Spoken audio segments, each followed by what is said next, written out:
This woman, to prove her sincerity to the man she loves, digs out her still beating heart with her hand, but the man just looks at it lightly and says, You cannot love Angelique.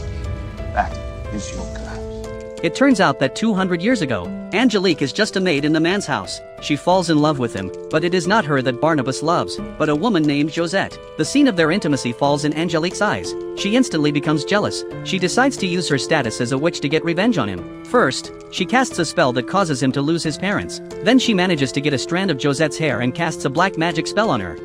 All he loves will die. Then Josette walks towards Widow's Bluff firmly as if she is possessed. Barnabas tries to stop her, but she is out of control at this point. She turns around. Help me.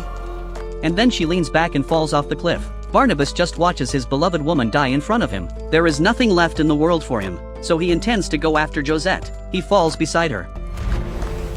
But after a while, he feels that he is still conscious. He climbs up and feels a pain in his head. Even the corners of his eyes leave 2 lines of blood tears. It turns out that Angelique puts a curse to make him a vampire, so that his suffering would never end. She leads everyone in the town to his doorstep, saying that he is a vampire. Then, under her leadership, they lock him in a coffin and bury him under the ground, until 200 years later. A group of workers see the coffin locked with chains. They think they have picked up a treasure. However, in the next second, the coffin keeps emitting white smoke outwards, followed by Barnabas rising from the coffin. The hungry vampire who has been starving for 200 years is finally able to get his fill. None of these workers are spared. He arrives at the busy streets. Looking at such a modern and intelligent scene, he feels strange. Then he follows the route in his memory to his former home.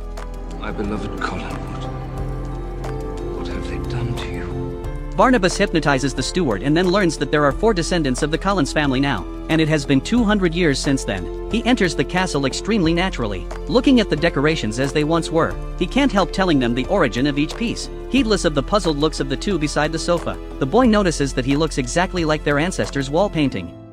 Forgive me. My name is Barnabas Collins. I'm David Collins. Are we? Related.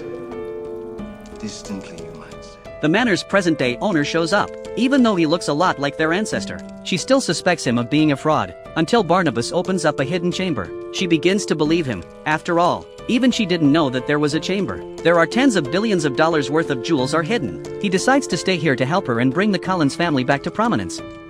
All of this will remain our secret. She introduces him to them as a distant relative. At this moment, their family teacher walks in. Barnabas instantly recognizes that she looks just like his beloved Josette.